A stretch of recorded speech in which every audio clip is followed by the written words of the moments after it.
শরীরের রোগ থেকে বাঁচার জন্য আল্লাহর রসুল তিনটা, যেটাকে উসুল বলে, উসুলের বাংলা কি? মূলনীতি।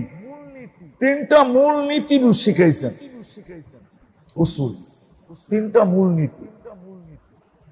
চলেন এর আগে একটা কাহিনী শুনাইয়া দিই আপনাদেরকে।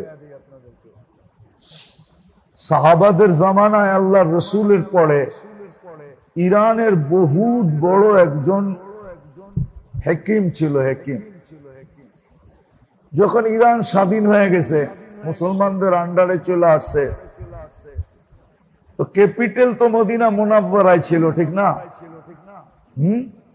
আর রাজধানীতে থাকতে সবাই ভালোবাসে, ঠিক না?